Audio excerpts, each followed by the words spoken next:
you not, and you calling time out. We wasn't together.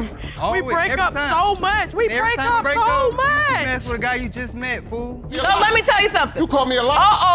You flaring up? You need to settle. No, I feel offended by that. You flaring up? Take a deep breath, settle down, or you're not going to get the answer you need today. Here's the toss. For the classic case of cheating, paternity peeps, some people learn it my way, but some people learn it the hard way.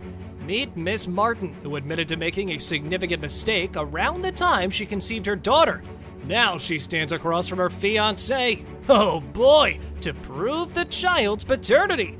Feels like someone's guilty. Me and Romeo have no relationship because of the paternity of our daughter. I made one mistake back in the past that he knew about. Now he's claiming that he knows nothing about it. The relationship is in turmoil. Yes, he completely moved out of the bedroom. Like, he lives in my living room. Okay, well, in my opinion, I believe Miss Martin's just lucky that he moved out of the bedroom, not her life. But after that, we'll just figure it out in a little while. However, Mr. Pinner did express his love for the baby and his desire to claim her as his own. But the conditions there, he was ready to leave Miss Martin if the paternity results turned out to be negative. At the point in time, Romeo was doing him, as we say, partying, not coming home. I completely moved to Wisconsin with him. I even said, if I come up here for you, I'm about you, we're gonna do our family thing. And when I got up there, it went totally left. He left me in the home by myself. It'd be days at a time before I even saw Romeo. Oh man, after this testimony, one thing was clear. Their relationship was in turmoil, as the trust in the relationship has been shattered. But according to Mr. Pinner, all of the things and details are missing from the storyline that the cheating fiancé just expressed. So, how about we focus on that for a refresher? After she found out that she was pregnant a month later, she said, well, I have something to tell you. I had sex with somebody, I had a party, and I woke up, I don't know if I had unprotected sex or not. And I don't really know who the guy was. And I asked her, I said, who do you have sex with, blank man? Because how do you not know who you slept with? All right, man, it feels like the judge has now opened a Pandora's box of emotions. And Mr. Pinner was full of emotions, and was also full of clothes packed with bags.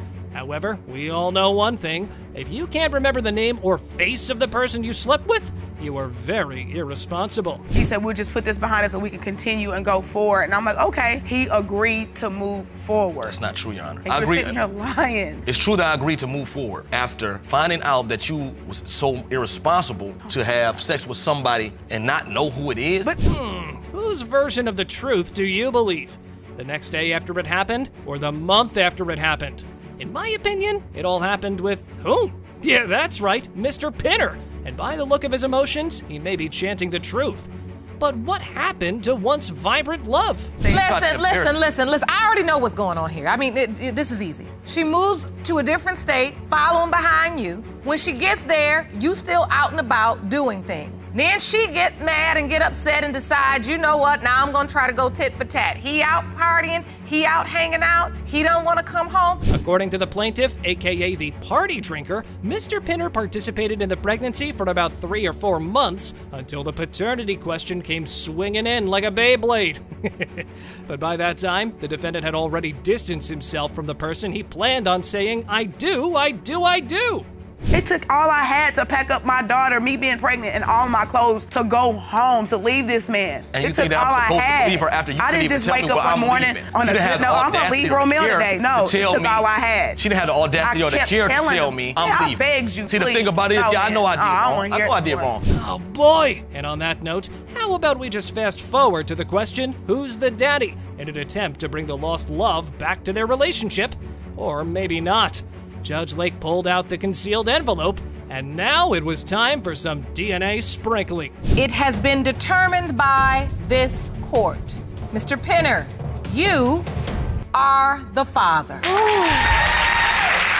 I'm sorry. It's over. I'm so sorry. It's finally over. I'm so sorry. The good old husband-wife clash, right? Well, getting a break from your wife is common, but what are the odds of getting cozy with another woman during that time? Oh, man.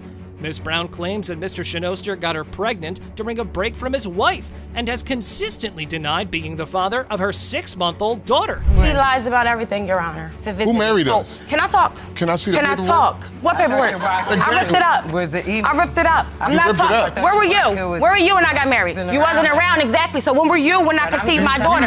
You wasn't around. Wait a minute. Wait a minute. What in the world? Well, number one, everything went up a notch real quick. Number two, the woman dressed like a rose is Mr. Shinoster's wife. But what's happening is, why will someone marry a man who's already married? Unless they lied about their marital status.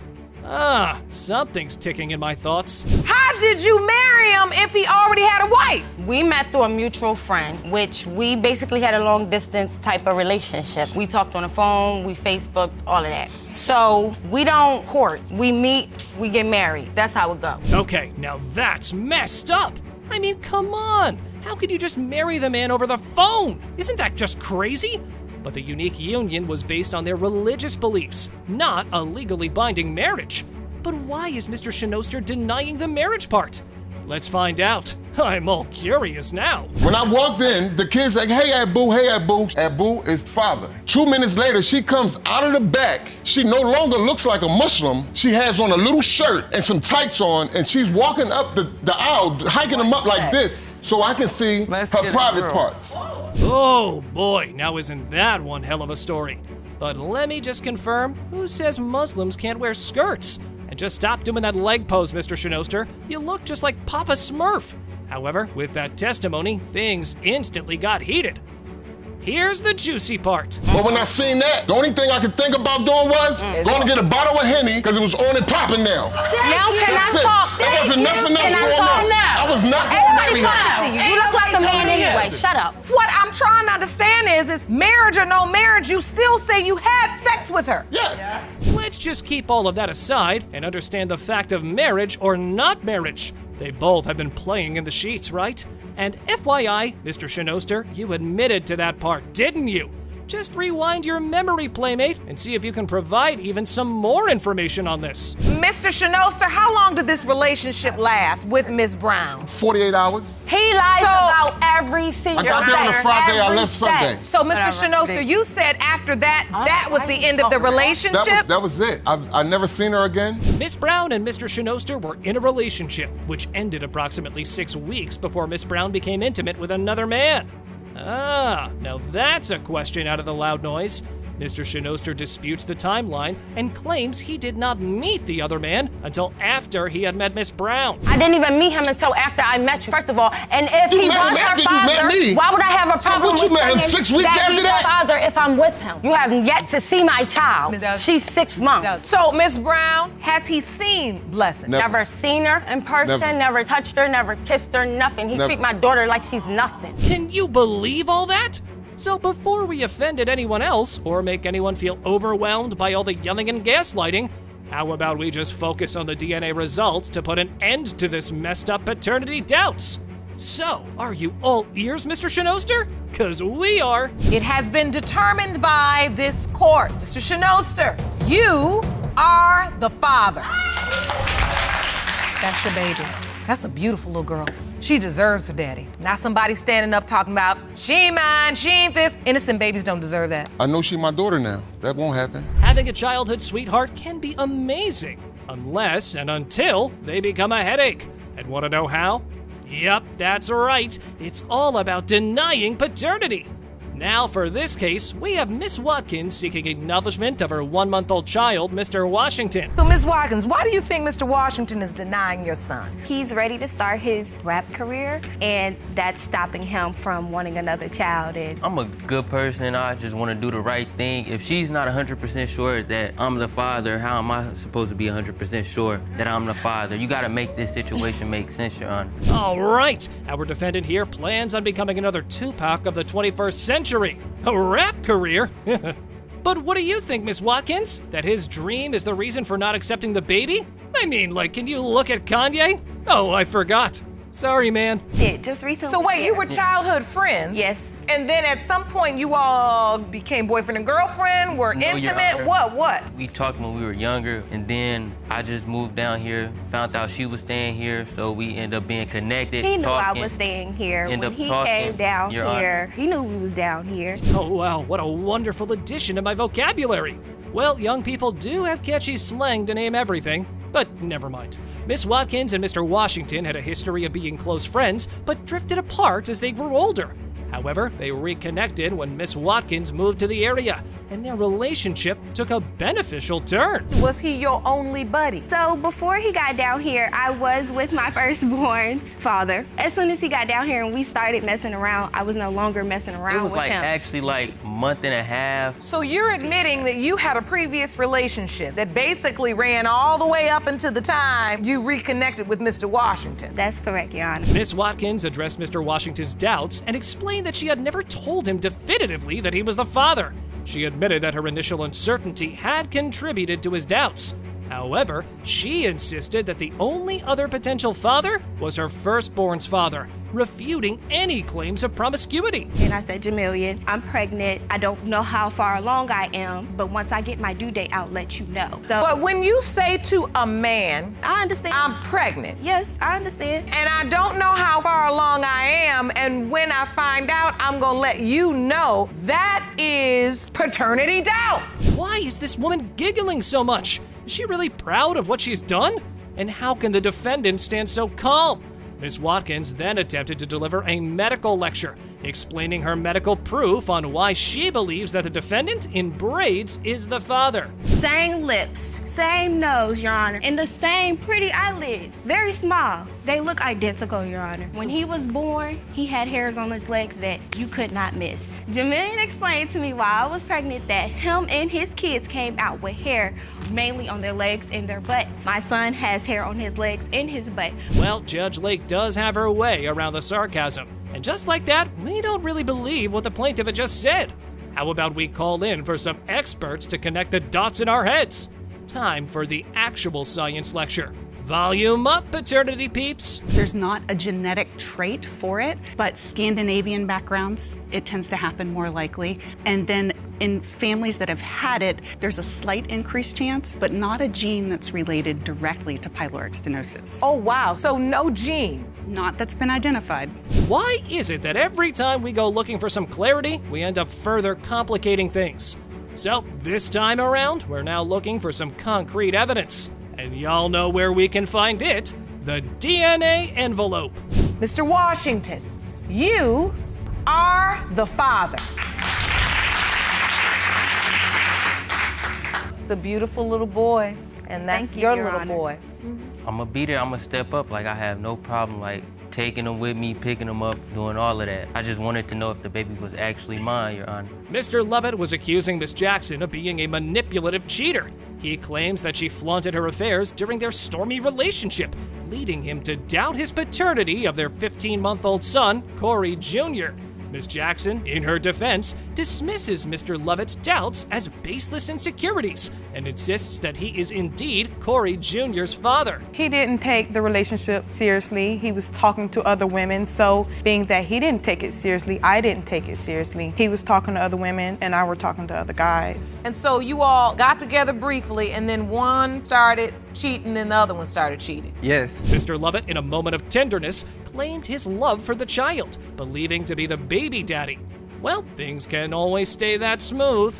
However, Miss Jackson contradicts him, reminding the court that he initially denied paternity due to the child's different appearance compared to their other son.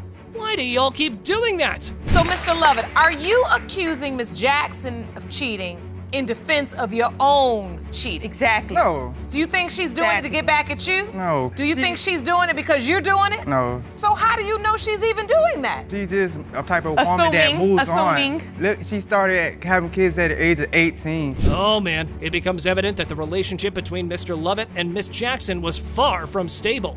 Both parties confessed to talking to other people during their brief time together, and the accusations fly like daggers. What a toxic atmosphere! Just listen to how the doubt developed. He approached the house. We had got into an altercation, and he packed all his things and he left. Then he came back. When he came back, of course, she got a lot of kids. I was sitting outside. Me and the guy were sitting outside on the back of his truck. He had just finished cutting my grass. I painted and took my time with it. We were sitting on the back of the truck having a cold drink. If he would have cut the grass when he was there a couple days ago, another guy wouldn't have to. But if you think that's the climax of Mr. Jackson's doubts, here's another layer of complexity to the story: Miss Jackson's marital status. She's been separated from her husband, Mr. Coleman, for 4 years. Legal complications have prevented them from obtaining a divorce, as they have both ventured into new relationships.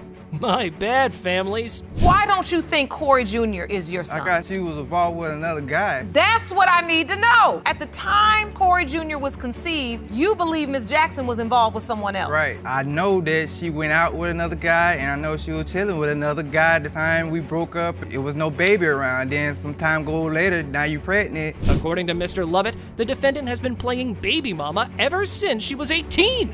What? Seems like we just had a run into a pattern. But who's going to identify it if Miss Jackson wasn't willing to admit anything?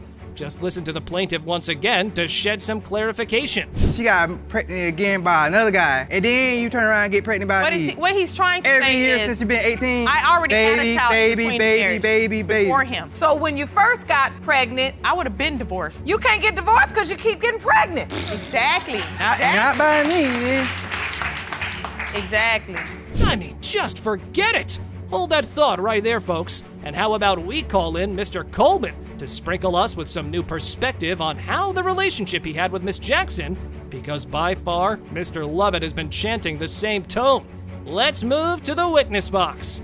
How long have you been married to Miss Jackson? 6 years. 6 years. Separated for 4 years. In your mind, is there any chance you are Corey Jr.'s biological father? No, Your Honor. I just had 2 beautiful twins. I'm just waiting for my divorce, for them two to get themselves together so I could finally have my divorce. Okay, with enough testimony on the plate, it was now time for Judge Lake to resolve the paternity triangle. So before we listen to some more emotional backlash, how about we just focus directly on the results and see if someone did more than just mowing the lawn. It has been determined by this court. It seems so unreal. Oh my God. Mr. Lovett, you are Ariel's father. I told you it was your kid. I told you. Jerome, where is she going? I'm not sure, but would you like me to go bring her back in? Please. This is my punishment. But I learned my lesson. I'm on birth control, and I'm going to get baptized because this is just too far. Oh man, what would you do if you find your spouse texting another man about having all sorts of intimate dreams with them? No idea! Well, Mr. Flynn knew what to do when Miss Ariano's fidelity came to light. He stumbled upon explicit text messages on her phone. What a gimmick! That has shattered the trust in their relationship. I think the first incident was a group of text messages that I ended up finding in her phone. It was actually the day of my birthday. I came home from work late one night. A friend of mine came with me and her phone was going off. I recognized the number, but she had it before as a contact and now it just showed up as a number, so I'm guessing she deleted the contact. Having dreams or not, adding to the turmoil, Mr. Flynn harbored doubts about being the biological father of their 1-year-old son, Nikolai. He couldn't ignore the glaring differences in physical traits, such as blonde hair and blue eyes. Looks like another dude's been cooking inside the kitchen. I do, I think because when you look at your son... Your Honor, I'm Puerto Rican, I have dark hair, tan skin. She's Venezuelan, she has dark hair, tan skin. He's light, bright, 2 shades from white, and he's got blonde hair and blue eyes. The guy that she was messing around with was Russian, with blonde hair and blue eyes. What? Y'all better use some antiseptic to wash your eyes after seeing that! I mean, like, come on! You could have just described the situation. That's just profanity. However, Miss Ariano felt neglected in their relationship. She believed Mr. Flynn's obsession with video games and his inattentiveness during social gatherings with friends contributed to her emotional isolation. I'm gonna admit to it, I had 6 accounts online to meet different people. People, either sugar daddies that are older, things like that, so they can honestly give me the attention that he's not giving me. I don't understand how she feels neglected, Your Honor. I don't have that much time to give to her if I'm working 16-hour days. Come on. She's been tasting lollipops because the hubby has been playing Call of Duty. I mean, like, before you consider swiping major right on any profile, how about you just try to talk it out with your man first? Funny how that works, huh? The couple's communication had broken down and their bond was fraying. She walked outside. I don't know what she told them. She was out there for about 5 minutes. About 20 minutes later, when I calmed down and started walking to work, I come downstairs and the guy is hiding in the corner of the stairwell waiting for me to leave. Hiding? He wasn't hiding, first of all, and he was coming over because I do sometimes on my free time, I do tattoos and piercings. And just like that, the tattoo artist has spoken the truth. Miss Ariano admitted to some of Mr. Flynn's allegations. allegations. She confessed to getting intimate with a coworker. Oh boy, you'll flip when you know why she did it. That's right, it was to make the plaintiff jealous. Feels like I'm listening to a High School Musical story. These are text messages that you received from somebody that I was actually talking to. Talking to? Yes. I am looking at several naked pictures of a man's private area. Mr. Flynn, I see his face in one of them and it doesn't look like you. I mean, 6 profiles? Pictures of men? And now even a confession? It didn't look at all like the ruling was going to be in the favor of Mr. Flynn. But hey, wait, if you think this is over, there's a lot more that you might be missing.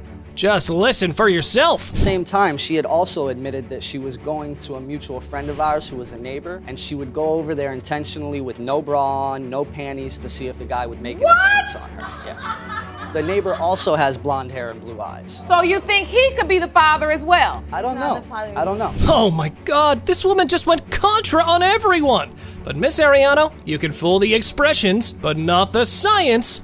Now I don't know if I should laugh at this or not, but when everything is so obvious, here are the DNA results. Well, let's see if there's anything more than just Mr. Flynn, you are the father. I told you it was your kid. I told you. Jerome, where is she going? I'm not sure, but would you like me to go bring her back in? Please. Okay. Would you be willing to do anything for the child whom you believe is not yours? Huh. But it's a no to Mr. Houston, who's been accused of not doing anything for Dior, the 2-year-old child in question. He confirmed this accusation, stating that he believed he was not the baby daddy. Only reason why I don't, because I feel like I wasn't gonna do nothing for the baby until I found out he was mine. Me and Dawn, we've been knowing each other since we was kids. We grew up. I went to Detroit, came back, I met her. She was going through her little situation with her boyfriend. We connected. I even got evidence of the proof of when me and her got together and all of that. Miss Crowley, the plaintiff, responded to Mr. Houston's claims by explaining that she had been solely responsible for taking care of the baby. She had tried to involve him by pursuing child support and even offered to pay for a DNA test. But Mr. Houston had declined. But why? Wasn't that free pass enough already? She wanted to talk to me. I didn't give her no time of day because I never tried to talk to him. I didn't even know if he even knew me. So I don't even know what he's talking about. I didn't give her no play because she looked like a nerd. Me and her didn't have no type of, no nothing. We were just... A nerd that he eventually talked to, but so... Oh, now isn't that a cute, innocent young love tale? But Mr. Houston, calling her a nerd now wasn't gonna win you any points, because homie, you're literally in paternity court with this woman. I mean, how ignorant can you be? However, the discussion then shifted to the night of conception. Mr. Houston, you know the exact night you conceived. Yes. What night is this? March 11th. But how do you know that's the night you conceived? That's the date that the doctors gave me. Yeah, I got information staying right here. What she's telling you is a lie. When Mr. Houston got back in town, Miss Crowley was already with another man. It's just confusing now. The testimonies were like the South and North Pole. Give me a break.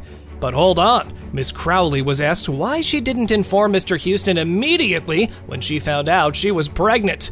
She admitted that she did let him know. You were having unprotected sex with Mr. Houston? Yes. One time, Your Honor. The first time we had sex, we had sex with a condom. Dawn told me late sex irritate her. So I asked her, I said, I never told him that either. He lied about everything. What a confession! It's just awkward to hear. But yeah, that's right, Judge Lake. To me, he's like a man who never let an opportunity slip away.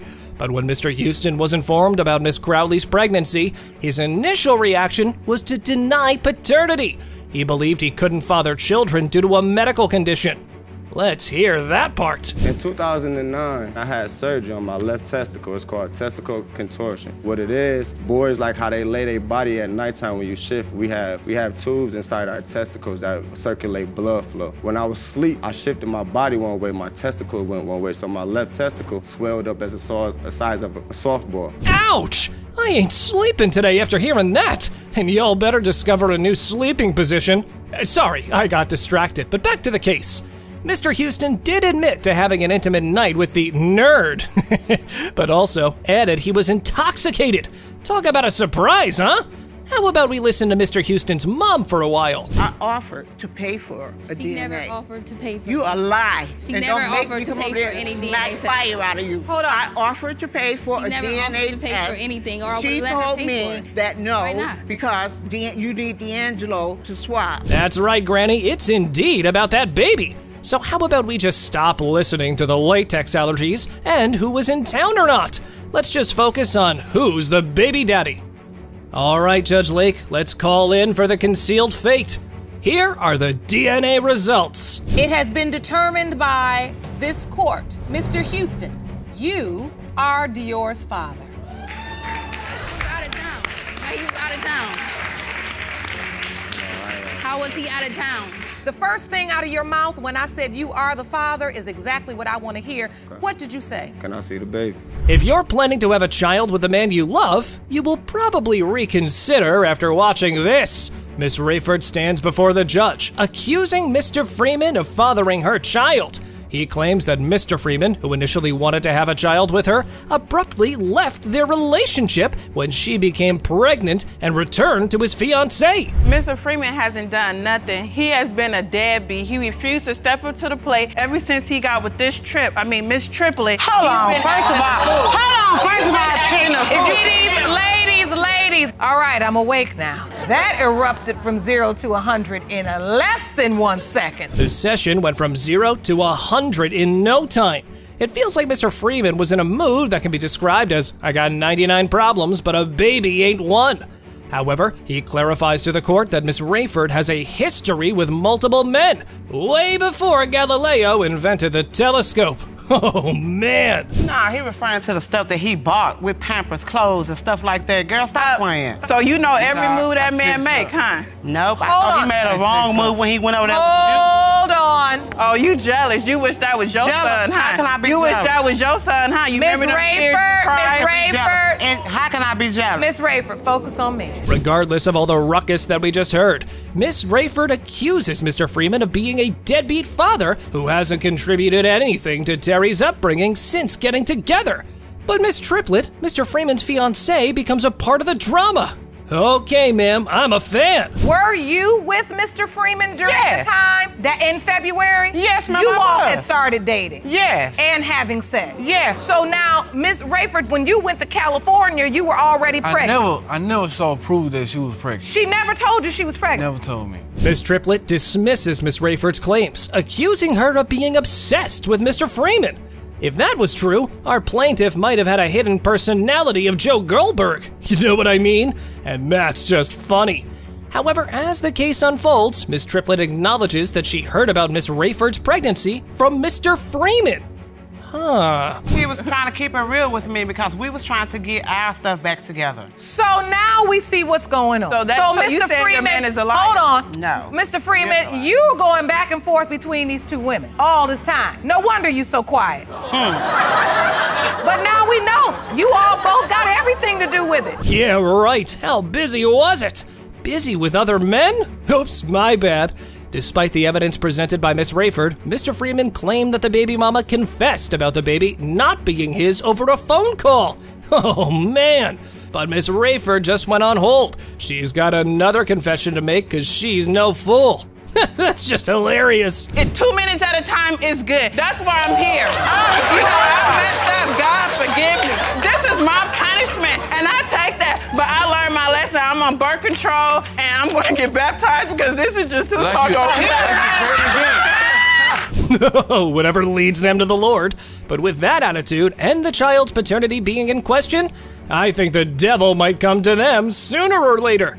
However, the timeline seems to support Miss Rayford's claims. I can just sense the drama. Mr. Freeman, as you look at this timeline, is it your testimony you were not intimate with Ms. Rayford at all between February 9th through the 14th? It probably was a couple of days, but I was... Wait, hold on, don't start mumbling. Don't start mumbling. I was wrapped up. Hold on. All right, folks, enough clowning now. It's now time to get serious about the baby daddy, because the child is pretty much in this world and will be looking for answers when it grows up. So how about we just focus on that? So, Judge Lake, why don't you just baptize them all with some truth serum? It has been determined by this court. Mr. Freeman, you Are not. Keep hope alive. You are the father. No! Hell, we cannot go through 17 more years of this woman. See? Something wrong. We can't do this. Something wrong with you. Next time when you go for groceries, just remember to bring home the items that you made a list of on that sticky note. Because if you don't, you might end up in a sticky situation like Mr. Boykin, who was accused of having a child with a lady he met at a convenience store. Now, how convenient is that? Your Honor, I'm here to prove and to tell the court and to tell her that I am not the father. I am not Messiah's father. We only had sex a couple times. It was like a summer breeze going through the wind. I actually did not know that she was pregnant. And so you truly believe you are not this child's father? I'm not the father, Your Honor. However, when Miss Gully found out she was pregnant, she promptly notified Mr. Boykin by calling him from the hospital. Surprisingly, he did not deny being the father at that moment. Huh. Well, sounds like a strong doubt might have surfaced in a promising casual encounter. But wait a minute. Have a look at this. Were you using protection? At first we was, but then I started. We never use protection. And I see Messiah was born in April, the window of conception right around the time you were having sex with Miss Gully. How is that, Your Honor? Because you said you had sex over the course of a few months.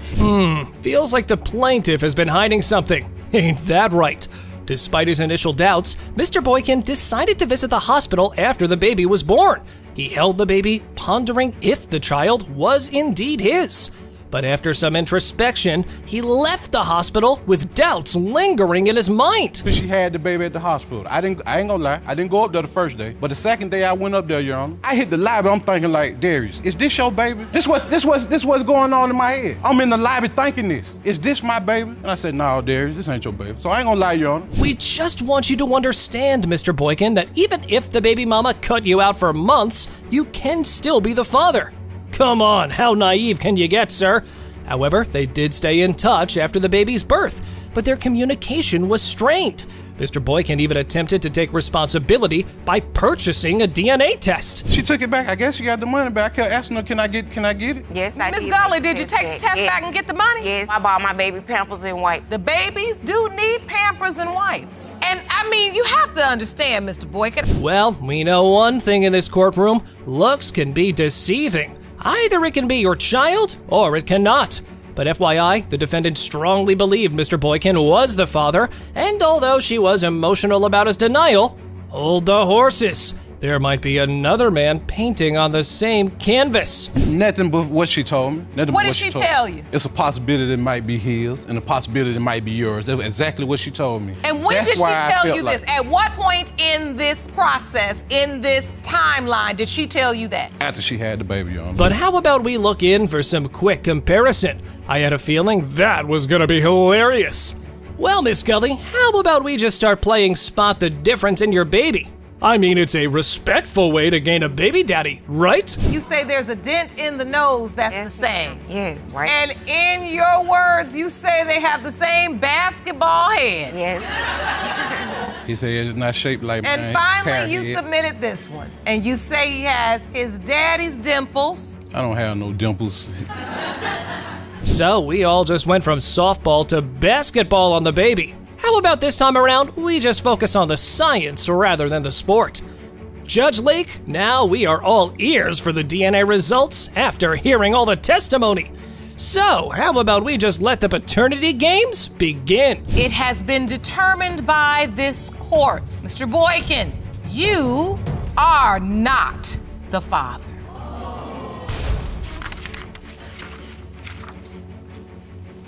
Thank you, Your Honor. He's just some big, I guess, hoe is a better way to put it. I'm sorry. Don't mean to be rude. But at the end of the day, he's not doing everything he say he's doing. I came home and found him and her in our bed naked. I knew that they were sleeping together, but to put it in my face and be in my bed and me walk in and catch them naked, why would it be any different? She slept with my first husband and my second husband. Ms. Hicks appeared in court with one goal, to seek the paternity of her son, Micah. However, there were not 2, but 3 contenders for the role of fatherhood, one of whom was the defendant who claimed mommy was after his money.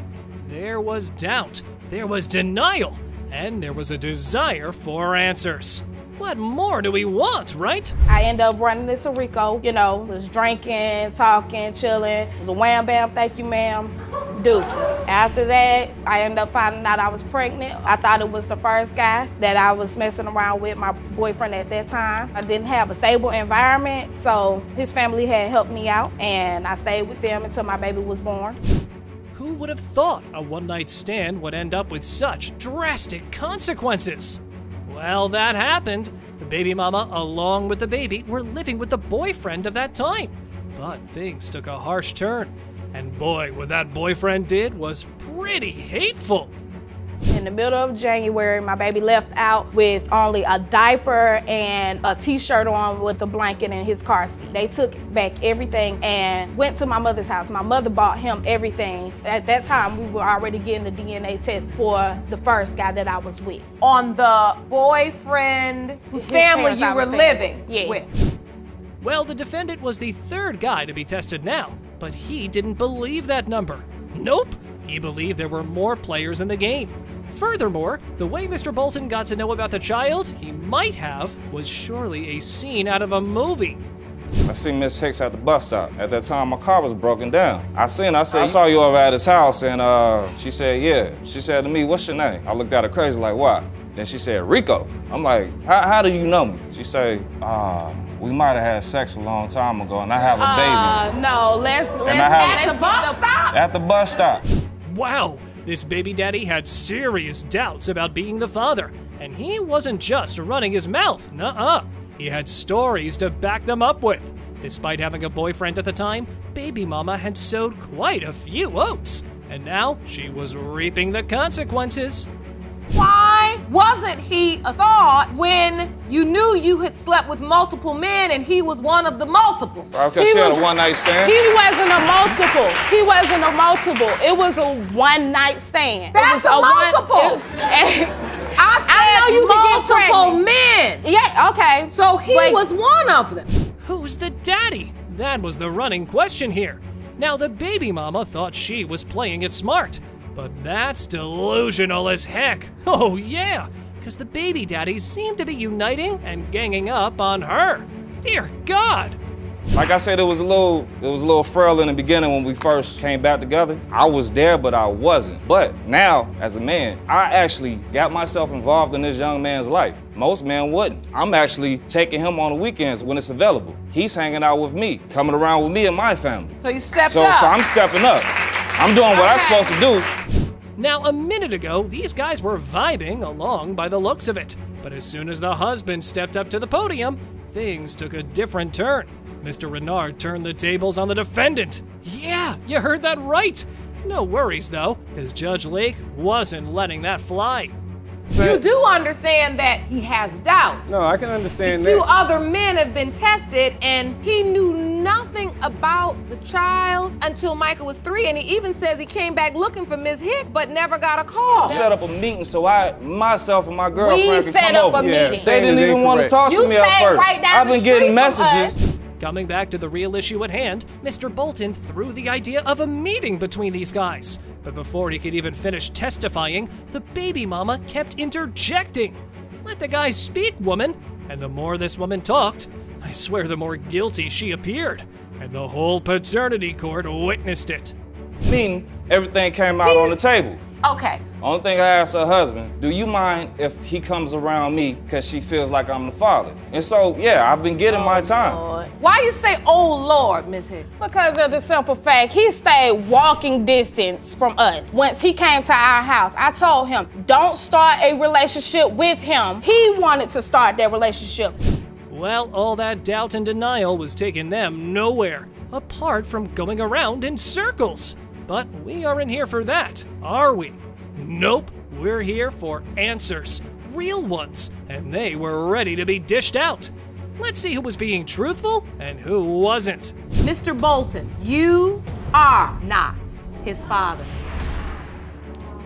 I brought him around a lot of different people. So regardless of the fact, it's just like a dagger in my heart. I'm I'm so sorry. I know this wasn't the news you wanted. I could see it in your eyes. It's like I hated to say the not. I could see in your face you were wanting it to be so. Miss Michelle was a broken shell of a woman by the courtesy of her dear old sister. Yep, she was her sister for having a child with her husband of 10 years. Wow! Get ready, people, for a tale of family feuds, betrayal, and a desperate search for the truth. I came home and found him and her in our bed naked. I knew that they were sleeping together, but to put it in my face and be in my bed and me walk in and catch them naked, why would it be any different? She slept with my first husband and my second husband. And I didn't even know about my second husband until my dad told me. Around each of them in the same predicament. So you're not denying this? No. So, these sisters share quite a tumultuous history. Yeah, no way to sugarcoat that one. Yikes. The eldest had saved the youngest from the depths of despair, and while sharing a recent such incident, safe to say, it was nothing short of traumatic with a capital T. Lost control of my life, myself, my morals, everything. And when I got clean, every time you picked up a phone, when I got clean, I had been an addict and homeless for 15 years. It wasn't your mom. And I didn't know how to be respectful. I didn't know how to be a woman. I didn't know how to be a lady. I didn't know how to respect myself. To say the relationship was strained? That's gotta be the understatement of the century, man. These guys did have love between them once. So where did it all go wrong? Oh, I know. The point where the wife allowed the husband to sleep with her sister. True story, folks. You looked your husband in the eye and gave him permission to sleep with your sister? Yes, I had been with him for 10 years. Right. She is probably about number 35 of the women that he'd been with. They also had an open relationship where Michelle has invited people, like on Corey's birthday, over to be a part of that. They had an open relationship. What kind of marriages are people having these days? Well, Miss Michelle herself let the guy do the devil's tango. So why doubt paternity then? The said husband was a notorious fella. Oh yeah. Oh, his infidelity knew no bounds. The jerk.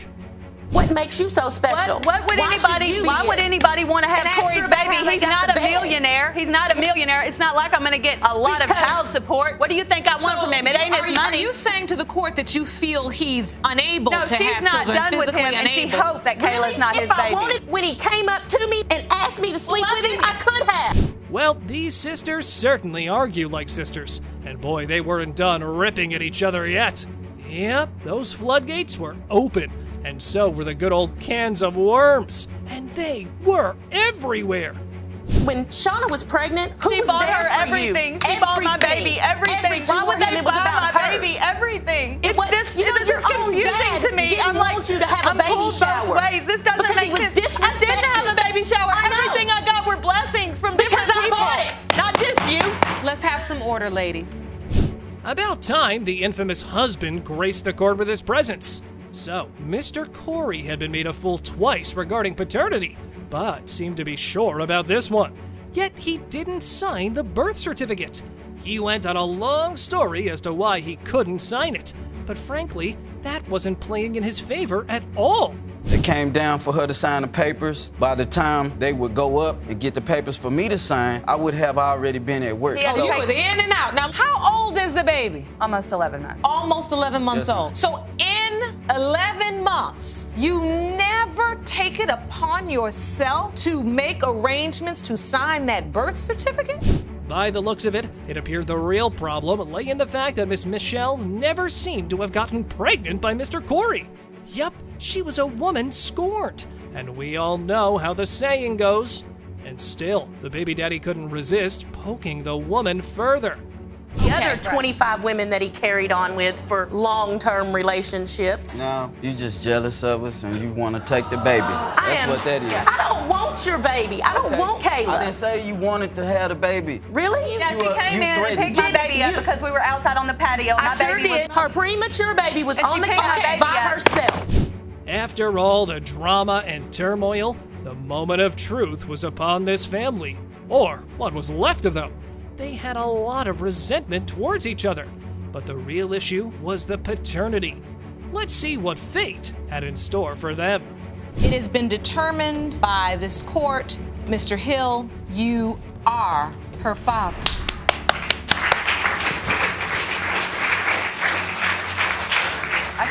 okay. What I was back then, I'm not today. And everybody needs a time frame to grow and get better. And I'm sorry that I didn't make the right decision. Miss Lindsay had spent years grappling with lies and uncertainty about her father's identity.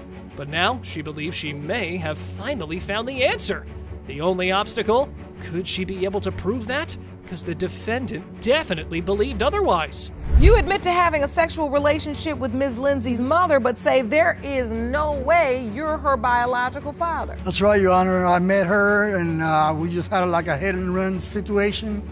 She disappeared on me and then we got back together again and it just kept on for years that way. And there's no way she could be my daughter. Better buckle up, people, because this mystery was years in the making. So it was gonna be a wild one.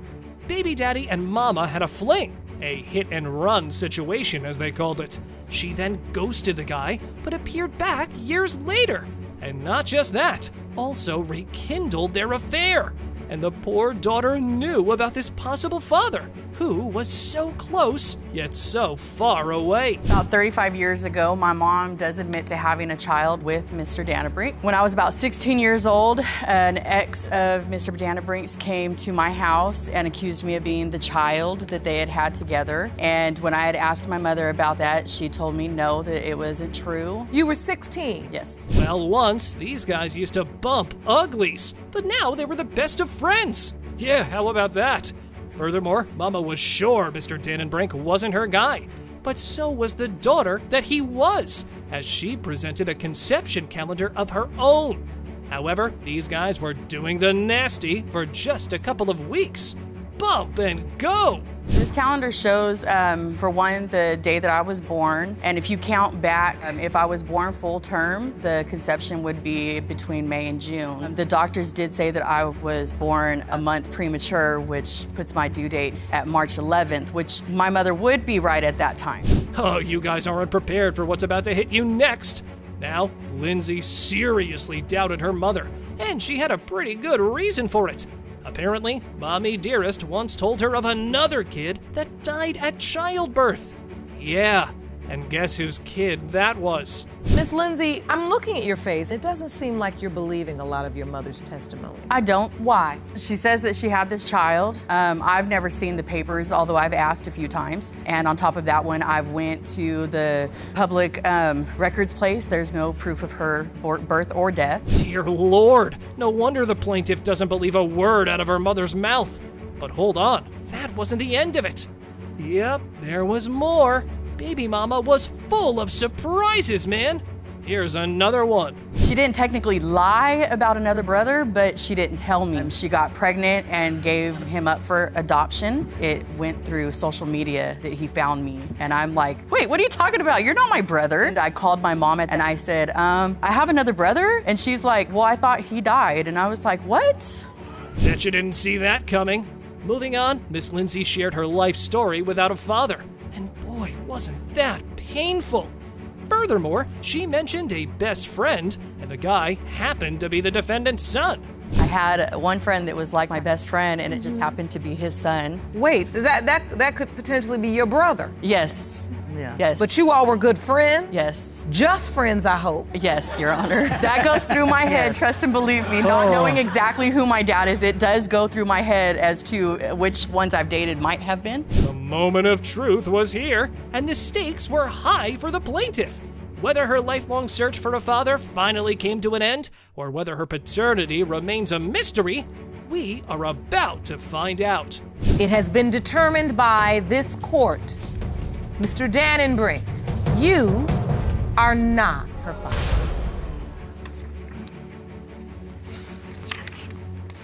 It doesn't matter. I consider her my daughter.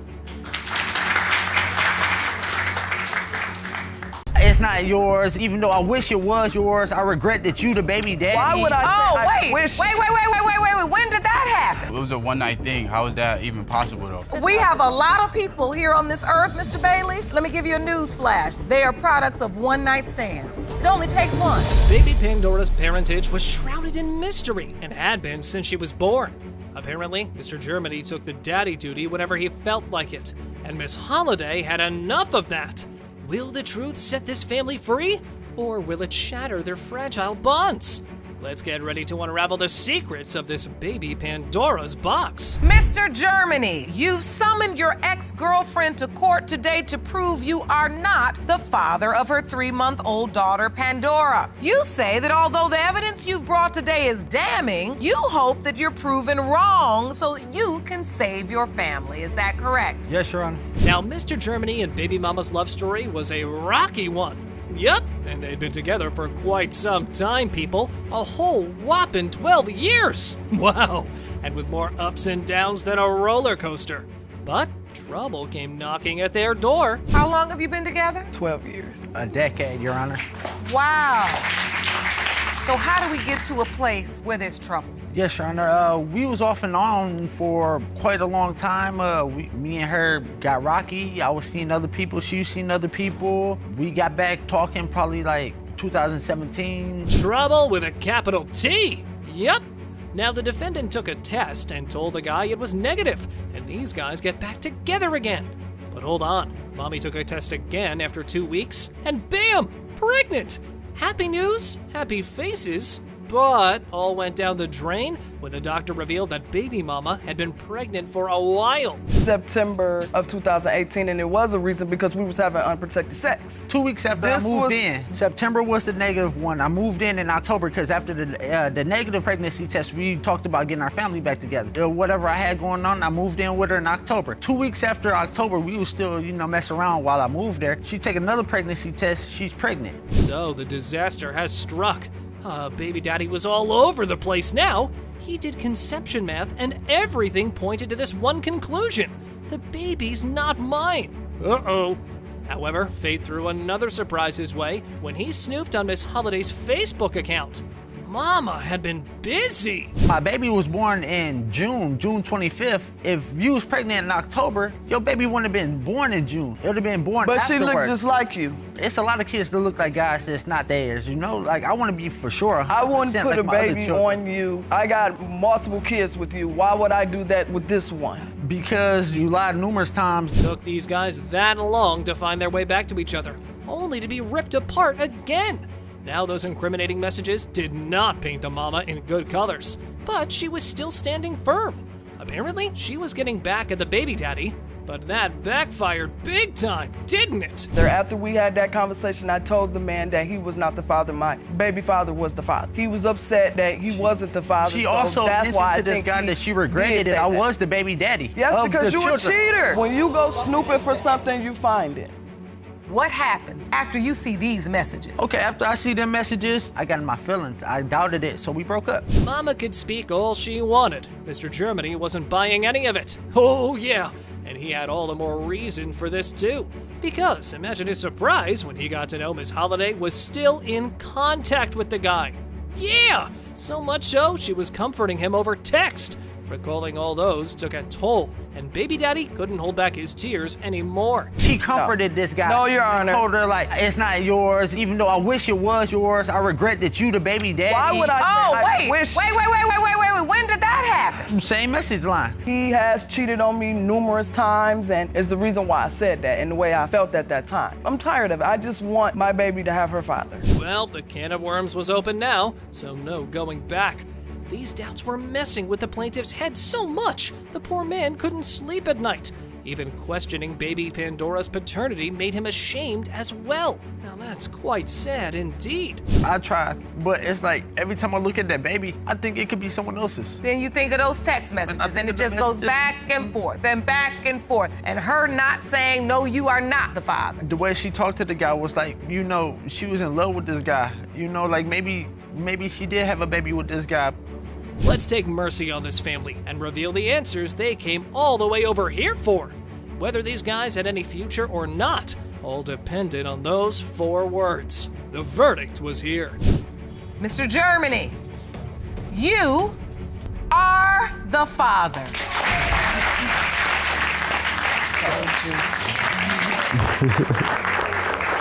I can see how relieved you are. It's a relief, like now my brain don't have to be at war with that baby. Like I love that little baby so much. A tale of love gone awry with a 1-month-old twist named Noah. Yep, that's how modern day love stories turn out to be. Miss Watkins and Mr. Washington embarked on a journey from innocence to intimacy. But now the baby daddy was being labeled as an adult headache. Yup, true story. See for yourselves. So, Ms. Watkins, why do you think Mr. Washington is denying your son? He's ready to start his rap career, and that's stopping him from wanting another child. And I'm a good person. I just want to do the right thing. If she's not 100% sure that I'm the father, how am I supposed to be 100% sure that I'm the father? You got to make this situation make sense, Your Honor. So, childhood friends took their friendship to the next level. Yep, the good old friends with benefits situation. Unfortunately, baby daddy didn't seem to agree with that version much. Yep, he came up with his own, and then it was plain old. He said this, she said that. As we got older, we branched off. We just reconnected just recently. So wait, you were childhood friends? Yes. And then at some point you all became boyfriend and girlfriend, were intimate, what? We talked when we were younger, and then I just moved down here, found out she was staying here, so we ended up being connected, He knew talking. I was staying. So Miss Watkins basically just jumped one ship and landed smack dab into the arms of the other. The ships being her potential baby daddies, of course. Now, the defendant had strong doubts she was still humming and drumming that too. However, during the fun times with the other guy, Mombi ended up taking the wrong name. Yup. As soon as he got down here and we started messing around, I was no longer messing around with him. It was like actually like a month and a half. So you're admitting that you had a previous relationship that basically ran all the way up until the time you reconnected with Mr. Washington. Do you agree or disagree? Yes, I do, because they were still together every single day. So that happened. What a train wreck of a relationship. Amidst this disastrous situation, baby mama ended up pregnant. Now it was a full-blown catastrophe. However, she took the baby daddy in the loop. But the way she did that, wasn't so smart, I gotta say. And I said, Jamillian, I'm pregnant. I don't know how far along I am, but once I get my due date, I'll let you know. So, but when you say to a man, I understand. I'm pregnant. Yes, I understand. And I don't know how far along I am, and when I find out, I'm gonna let you know. That is paternity doubt. So the giggling finally stopped. Thank the Lord. Moving on, Miss Watkins was kicked out of the house after this revelation. Not a mature decision by the baby daddy, though.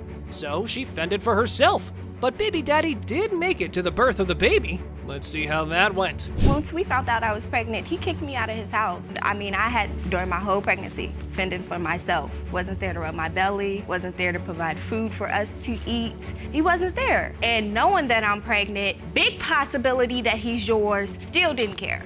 But the truth is, he still has doubt. Is that right, Mr. Yes, Washington? Honor. Now hold on a minute, because the baby mama wasn't finished testifying. Nope.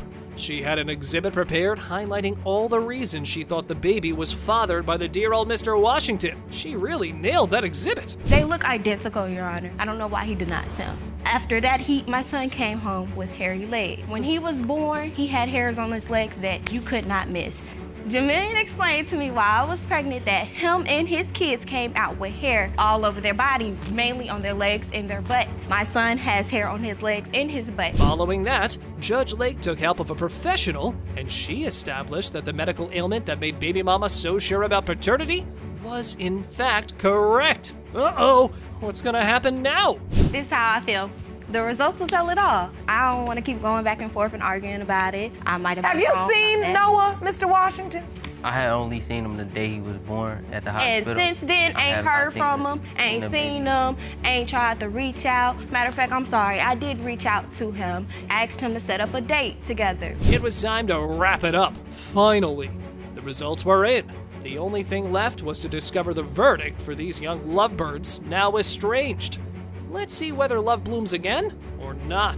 Mr. Washington, you are the father.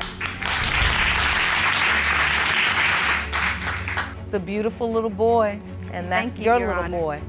I'm gonna be there, I'm gonna step up. Like, I have no problem, like, taking him with me, picking him up, doing all of that. I just wanted to know if the baby was actually mine, Your Honor. Miss Laws was burning with a heavy desire.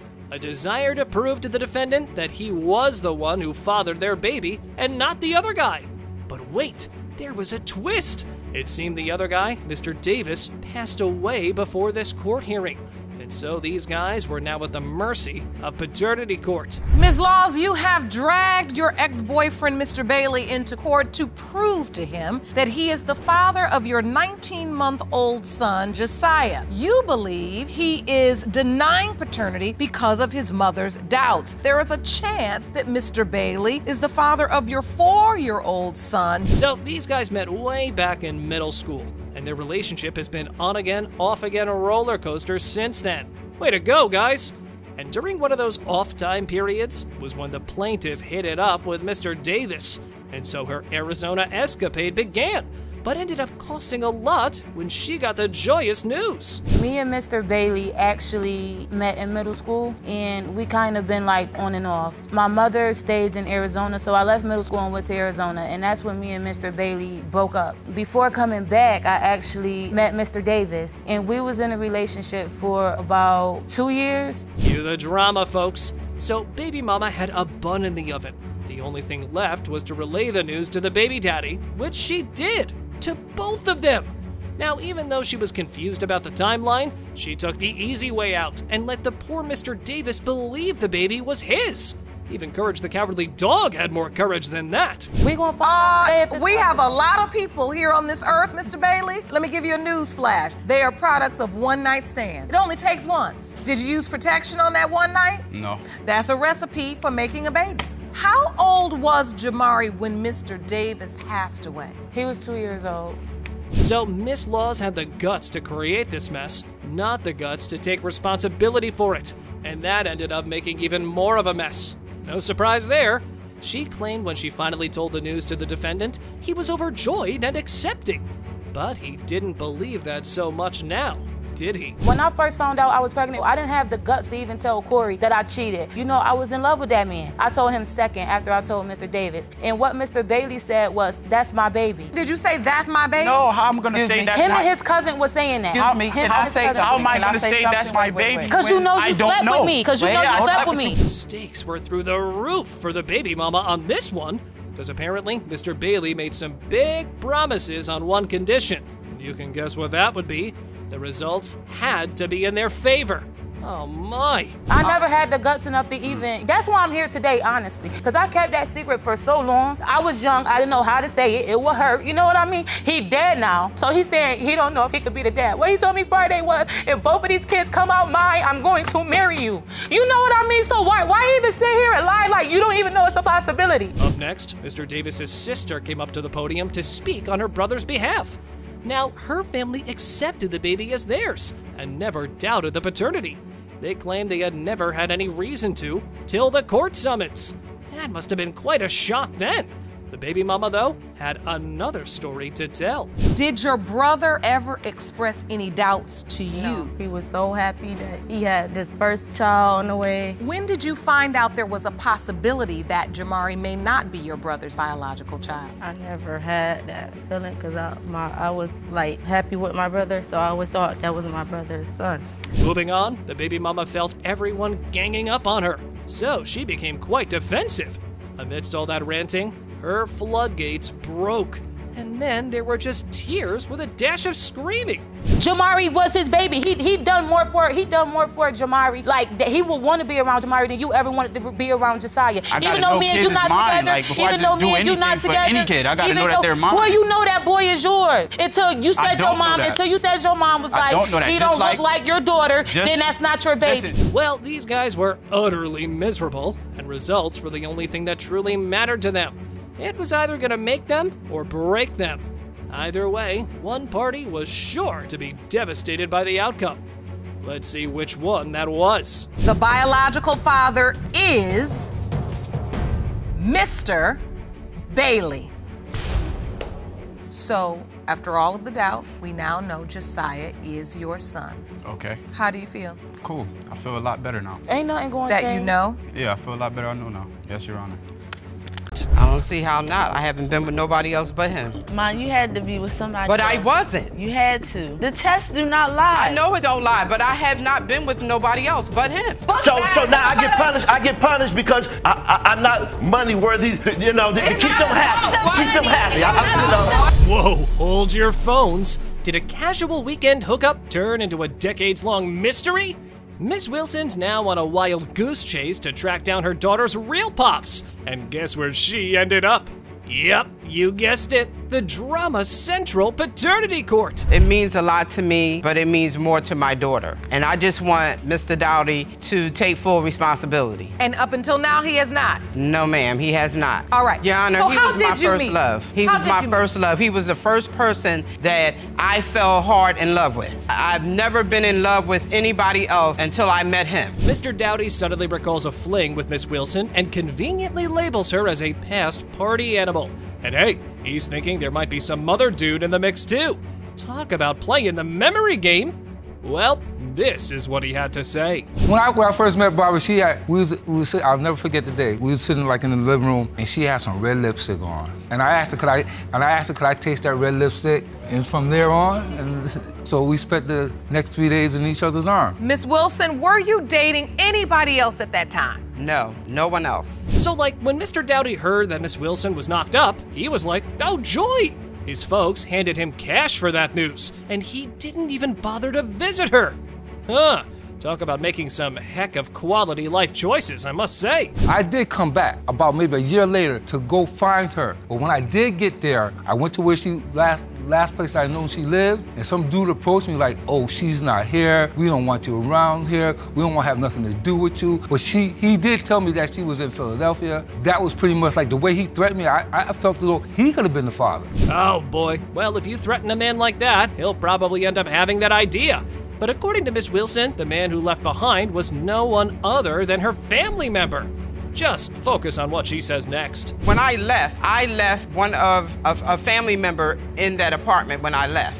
And it wasn't nobody I was dating or he could have been possibly the father, a family member. We don't do that. That's called incest. But I didn't know who he was, basically. I didn't know who he was. Our mama here had been telling her daughter that Mr. Dowdy was her real dad, giving her hope that one day she would know the truth.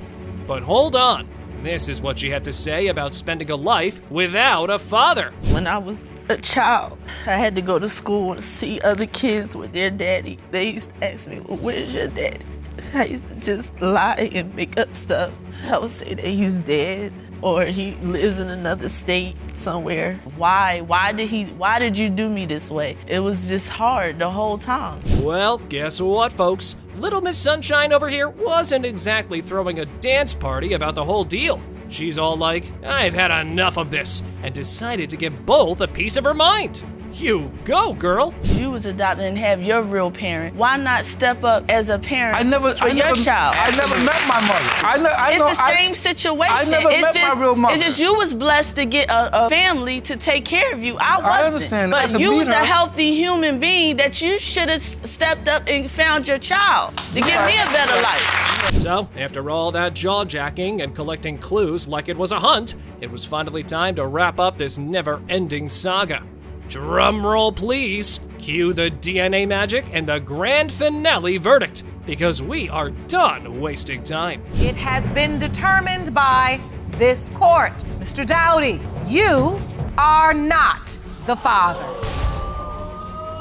I don't see how not. I haven't been with nobody else but him. Ma, you had to be with somebody But else. I wasn't. You had to. The tests do not lie. I know it don't lie, but I have not been with nobody else but him. Twin sisters brought their father to court, claiming the reason he was denying paternity was motivated by finances. However, the father strongly objected that claim, and in doing so, accused the mommy of infidelity and whatnot. But here was the twist. This all came up only a year ago at a birthday party. Well, that part must have been fun. Not for these guys. Well, it all started about a year ago at his birthday party. And we overheard him speaking to some of our family members saying, y'all know these not my kids. That's what he was saying. We heard him. Now we was listening. Saying to our family members, y'all know they're not my kids. I'm down here raising all these sins and nobody is helping. Okay. That's what he was explaining to the rest of our family members. But shedding light on this sordid love affair came to be when we got to know that Mr. Eggleston noticed 3 big things about the baby mama, and he was hooked. But pretty soon, all that went downhill when Mama pulled a few stunts and the babies came out glowing. You gotta see that yourselves, folks. So you were in the delivery room? Yes, with my little mask on and doctor suit on. Why? Why doubt? When I seen them coming out, they was glowing. They were glowing? Yeah. Look how pale they was, and plus the gook on their body, you know, they was shining. So when they were born, you say they were glowing because they were very pale? Yes. Man, these guys wasted no moment to be at each other's throats. But wait a moment, because the baby daddy had an inner monologue between his devil and angel arguing over acknowledging paternity. You can't make this stuff up, people. And that led to courtroom chaos. I was never able to buy 2 pair of Nikes, 2 cell phones, 2 this, you know. You didn't buy anything. Okay. So now I get punished because I'm not money worthy, you know, to keep them happy. Keep them happy.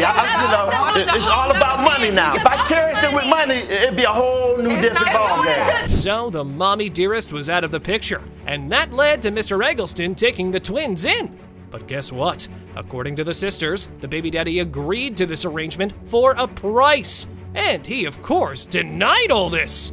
Cue the chaos again. Because I'm fussed at and cussed at, and you feel like they're disrespecting you now. Yeah, I never speak to you again. You the sorriest dad in the world. I've been in their life for 18 years, 3 months, and 16 days. All right. Is that right? So 18 years, 3 months, and 3 days. What more else I got to prove? What else I got to prove? So the father had real doubts about paternity, and they got serious when the twins were born. However, the sisters claimed that they had a skin condition that made them pale, but the baby daddy was still not convinced. So in your mind, your doubts are getting validated. Is that what I'm understanding? It was validated from day one because when I met her mother, it's on her birthday. When is your mother's birthday? August 4th. Add 9 months to that. You give it to the court? 7 months. Okay. So the babies were born 7 months after you met their mother. Okay. Well, he wasn't convinced, and the Eggleston twins made it their mission to convince him. And for that very purpose, they had 2 witnesses. One ended up disclosing that there was indeed a John in the baby mama's life, while the grandma was fully supporting the kids. A family affair indeed. Right, you say he's not the father. After 18 years, he should have said this from the very beginning when the first month when Sophia died. That's what he should have said when the twins were born. And I don't want Grant to tell me ever again that he's not the father. And that's true. Enter a secret journal. Yup, the drama was going strong. But long story short, that journal belonged to Mr. Eggleston, and it was enlightening.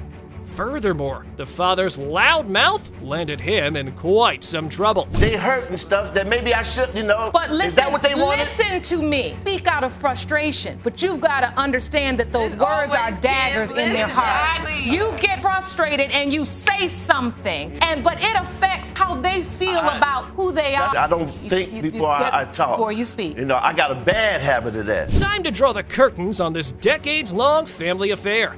The Eggleston twins were desperate for answers, and the DNA queen had those ready to be rolled right out. Mr. Eggleston, you are their father.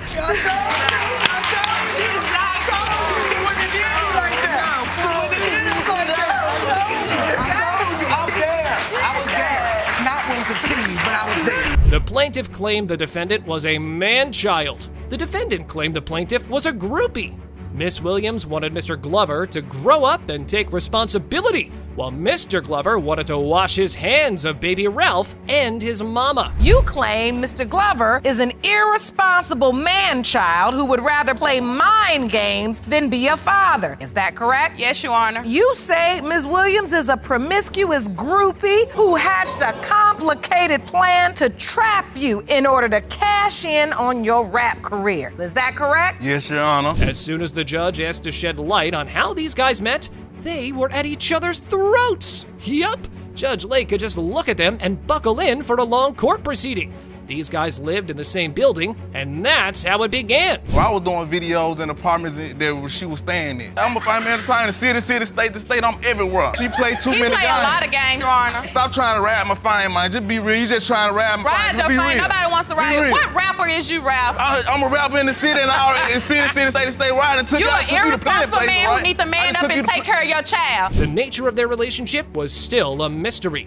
It got resolved, but gave birth to new questions. These guys didn't even wait to be asked before they started bickering like they weren't in the court, but in a fish market. I still haven't gotten to the nature of this relationship. The nature of this relationship, when we first met, we were friends. You were friends. After he discovered that I was something that he wanted, he took me off the market, knowing that I had a whole nother sugar daddy taking care of me. Oh!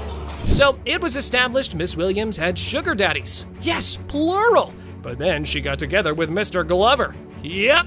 However, when he played her, baby mama hopped back on the market. She liked being spoiled and missed that. On the other hand, the defendant was up to no good either. His phone have called me numerous of times with the moans and groans in the background talking about, baby, I love you, and so far on. Wait, the moans and the groans in the background? Of the sex communication. Of the sex communication. Wait, how did you hear that? His phone mistakenly called me. Oh! These guys had so much to talk about. Now, according to the plaintiff, when she got back to the market, she didn't have any sexual relations. But Mr. Glover didn't fall for this at all. And there they went, bickering again, and they would have continued had Judge Lake not stopped them. Blue on, the bow, match your little tuxedo shirt. She love this style. Like, yeah, I love Your it. Honor, he knew that he couldn't find no woman as good as me on the market. It's why he came crying back. He would have never put himself in a predicament to even be the father of Ralph Glover chasing me around the hood. Now, Mr. Glover brought a witness along. It was her sister, apparently, and she was specifically here to shed light on the relationship the baby mama had with the sugar daddy.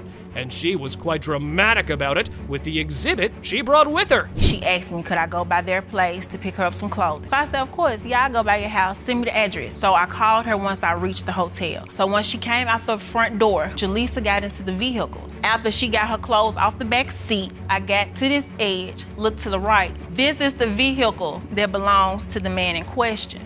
Oh, these guys were testing this court's patience for sure.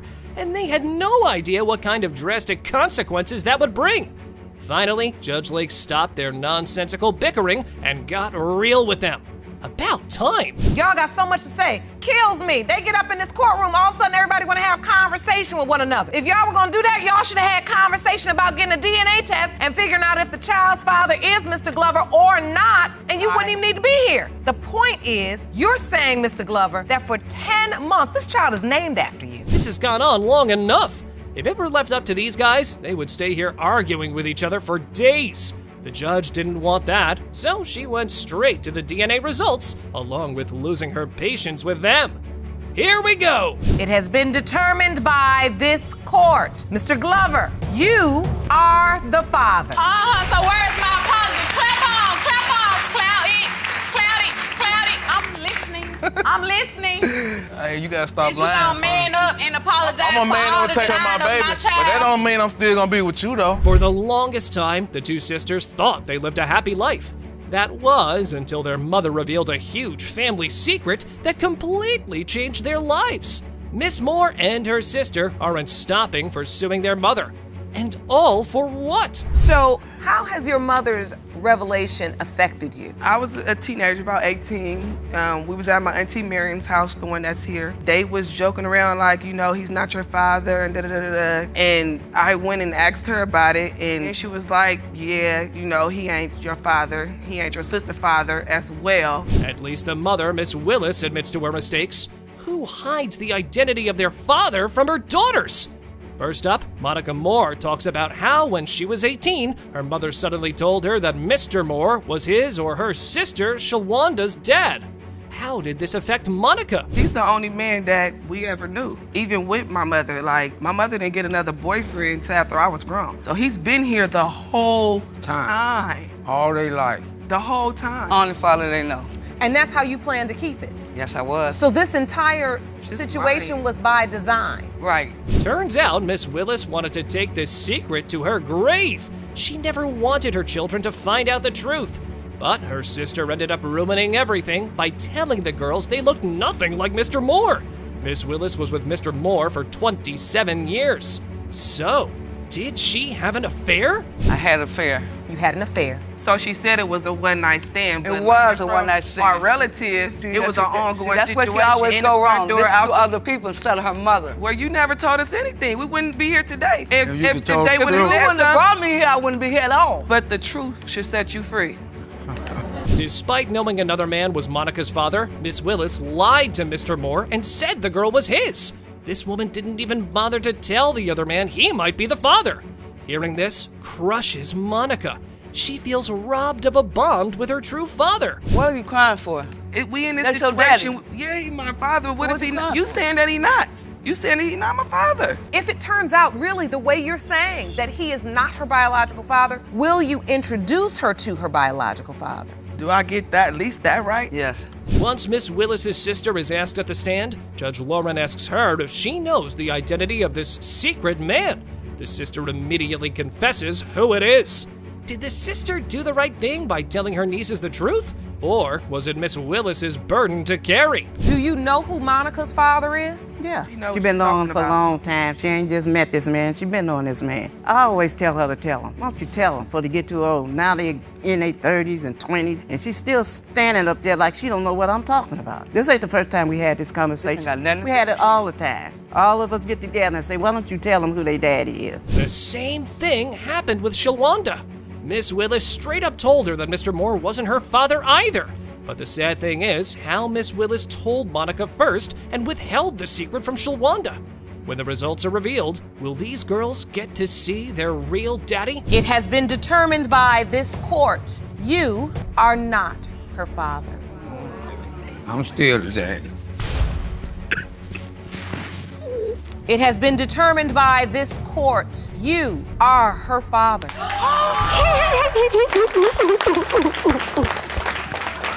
Why didn't the man look for me? Why didn't he come find me? I'm right there. I don't even know what Mr. Miller died from. I cheated on Mr. Mason. We was having problems in our relationship because the simple fact he was not showing me any attention. He just wasn't being a man that I expected him to be.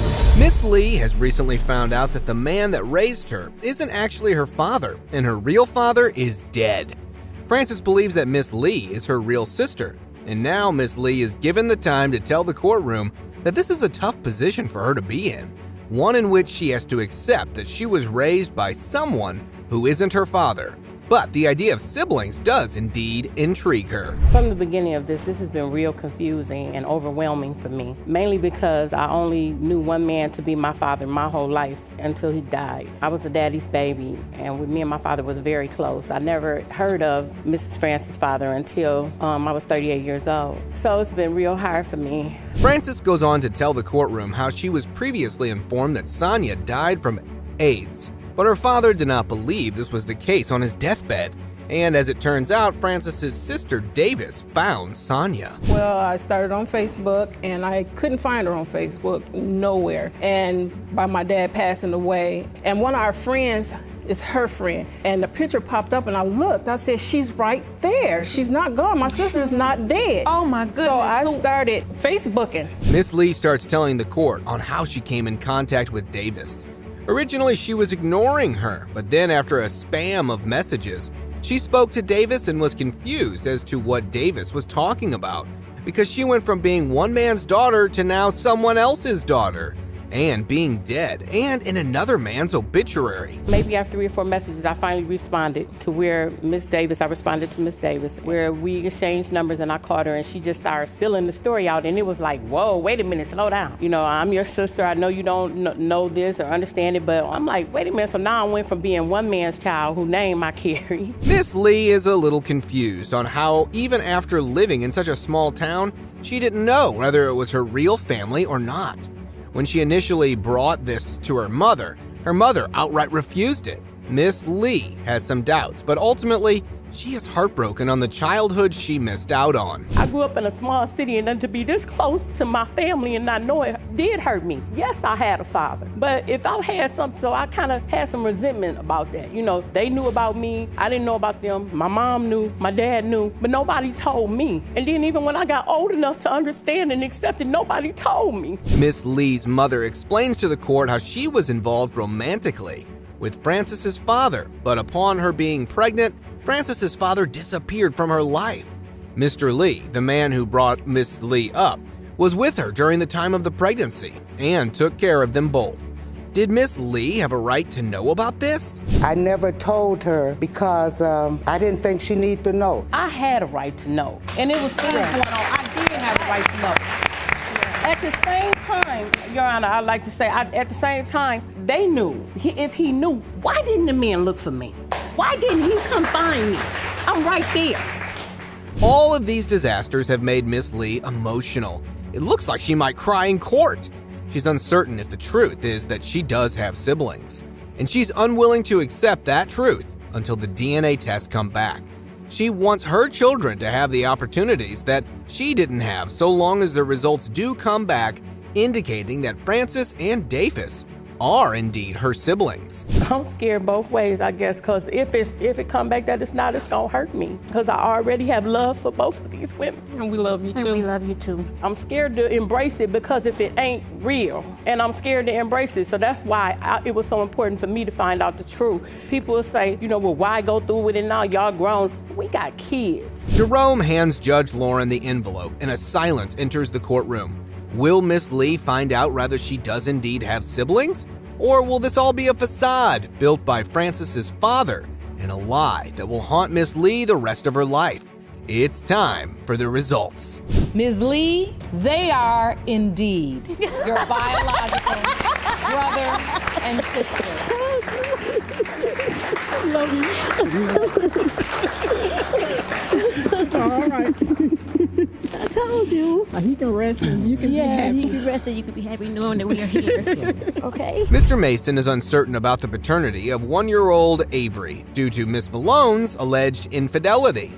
He had suspicions about her fidelity and set up a watchdog to monitor her activities while he was away, which unveiled men coming and going from their home. While Miss Malone admits to cheating, she is confident that Mr. Mason is Avery's biological father. Okay, when me and Miss Malone actually first met, we met on a website. I took her out on a date. We went to somewhere to eat. So this started out as a regular courtship? Yes, You went on a date? Yes, Your Honor. Mr. Mason and Miss Malone in an on and off relationship for 3 years, currently cohabit despite being off. Mason remains primarily for the children in hopes of reconciliation. The impending DNA results are crucial, as they not only indicate their relationship, but also their shared living situation. I had somebody tell me that she was going out the back door and down the alley to jump in somebody's car. I was actually coaching a local cheerleading team in our city. A guy had came to pick me up to take me to our game that we had that day. It was no relations, it was, we were strictly friends. After quickly moving in together post their meeting, Miss Malone felt overwhelmed as her relationship with Mr. Mason intensified. Although initially unintended, their cohabitation soon led to a deeper relationship than she anticipated. Mr. Mason, suspecting Malone of deceit, employed a friend to monitor his front door, taking on a detective-like role. I had a friend watching my front door who lived right across from where we lived at. Oh, you had a watchdog, right? Yes, Your Honor, every time I went to work. She blamed it on because me and her wasn't having any intimacy or anything like that. Do you remember that confrontation, Miss Malone? Yes, Your Honor. And then what did you respond? I told him that it was my father that came to the door. Miss Malone admitted to not using protection during her affair, while also being intimate with Mr. Mason during the possible conception period. Upon learning she was pregnant, she informed both men of the possibility of them being the father. She claims to have disclosed the infidelity and its implications to Mr. Mason. However, I told him as soon as I found out I was pregnant with her. He had so much anger, he decides to announce it with a room full of our friends and my mom. Your Honor, I had anger for the simple fact that I was working all these hours trying to provide for my family. Mr. Mason shared a memory of announcing Miss Malone's pregnancy in front of others, suggesting doubt over Avery's paternity. In this public setting, he stated the child might not be his. Additionally, Miss Malone presented a Facebook post where they conversed about their oldest and youngest child, further highlighting the contention surrounding Avery's paternity. It has been determined by this court. Mr. Mason, you are not her father. What are you feeling in this moment, sir? I'm mad, Your Honor, but I can't be really mad about something that I already knew. Miss White claims Mr. Flowers is the father of her 4-month-old Major and seeks $1,846.54 for childcare expenses. She alleges buying all of Major's necessities, while Mr. Flowers returned the few items he purchased. Mr. Flowers doubts paternity, suggesting White is targeting anyone with money. Basically, I bought diapers, stroller, crib, detergent, toys. I bought everything for my son that he needs as an infant. He hasn't bought anything. The things he did buy, he took back to the store. In an intense paternity court session, a woman was adamant about Mr. Flowers being the father due to their consistent unprotected sexual encounters. However, Mr. Flowers expressed doubt, mentioning their relationship lacked commitment, suggesting she might have other parents. When she informed him of her pregnancy, he apparently showed indifference. Of course, this wasn't going to bother him. Did you ever tell him you were pregnant? Yes, ma'am. I actually inboxed him the pregnancy test. And your response was? Nothing. No. He never responded. No. And so all the way through your pregnancy, Mr. Flowers wasn't there? No doctor's appointment? No. Mr. Flowers recounted an incident when he spent the night at Miss White's place. She fell asleep and he saw an explicit text message from another man on her phone, which deepened his doubts regarding the child's paternity. These messages reinforced his suspicion that another man, Mr. Miles, might be the father of Major. Actually, we only did it like 4 times. So you just went out about 4 times. So this wasn't a relationship. It wasn't a committed relationship. No. Did you use protection? I used protection at 3 times, but the last time I did. Right. So therefore you understand that there's a possibility that you could be this child's father? Possible. Miss White vehemently denies telling Mr. Miles he might be the father, but Mr. Miles contradicts her, recalling a conversation where she did insinuate he might be the father. Mr. Miles, already a father of 8 children, believes he can recognize his own features in his kids. All my kids look just like me, or they got some type of features. You see the baby? That's your baby. Do you see that baby in me? Bro, that is not my baby. That's your baby. That's not my baby. Look at that baby. At the point you saw him and you didn't see your features, then what did you tell Miss White? I didn't tell her at the time. I just said in my head like, wow, this is not my child. Miss White's messages suggest she's seeking a father for her child who can provide financially. When confronted about the money-focused texts, she clarifies she means someone present daily and also contributing financially. However, her explanations don't convince everyone, making her appear as if she's chasing after money. Being there physically, But what I want you to understand, before your texts paint you as a woman that's just looking for money in all different directions, because I ain't gonna lie to you, that's kind of what it's looking like. It's not. What I want to understand is it was this man you really wanted to be the father, but you knew you had sex with this man as well. Yeah. Whitfield confronts White, accusing her of being a homewrecker and disrupting her relationship with Mr. Miles. Miss White denies knowingly interfering in an existing relationship. The tension rises as Miss Whitfield claims that Miss White was aware of their relationship. The situation becomes even more complicated when Miss Whitfield reveals she found out about the baby through a mutual friend. Mr. Flowers, you are the father. Thank you, Steve. I already knew that. That's cool. Miss Whitfield and Mr. Miles, I know you are relieved. Big relief. But Miss White and Mr. Flowers, you all have some cooperation to work on. Miss Smith is concerned about who her 4-month-old's father is. It could be either her fiance, Mr. Booker, or her ex-boyfriend. The defendant is confused because when she started seeing her fiance, she had recently broken up with her ex-boyfriend. And a month after having sex with Mr. Booker, she was pregnant.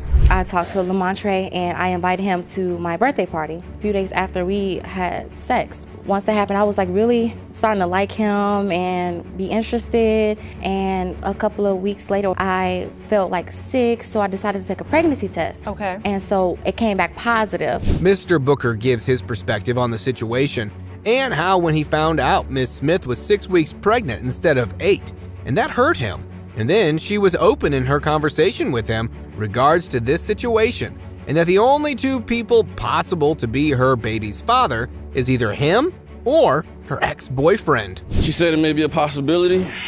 She was sure of who it was, and we was the only, me and her ex were the only two dudes that she was with during the time. So she was open with you about that? Basically, she was open and she was honest and straightforward, and I was cool about it, and it was understandable. Miss Smith brings out a calendar to show her timeline of being sexually active, and even provides evidence in the courtroom which indicate that in her first 2 doctor appointments, the date she's given aligns with the time during she was with her ex. But the 3rd appointment, that's when disaster happened. When was Lamontre born? Lamontre was actually born March 12th. Oh my goodness. He was born premature. He was born 2 months early because I have an incompetent cervix, so that kind of prevents me from holding the child inside, so they have to do a surgery. The court calls upon a doctor to understand this discrepancy, as Miss Smith's child was not only born premature, but the birth dates she was provided with are a month apart. The doctor explains that the original due date was a potential one, and since her periods are irregular, provided due dates can be irregular. However, the date given after the ultrasound is the most accurate one. She has an ultrasound which clearly dates her at 7 weeks pregnant. So the doctor revises the due date to the date in May, the 13th. And that's because a first trimester ultrasound is going to be the most accurate way that you can date a pregnancy. And so that would make the date of conception in mid to late August. Mr. Booker brings to notice how upon the birth of his alleged child, he was very confused, and so he used a DNA test provided by his cousin on the child whilst the child was in the NIC unit due to being born prematurely. So the baby was 2 days old and you bought a home DNA test and went into the intensive care unit. Yes, ma'am.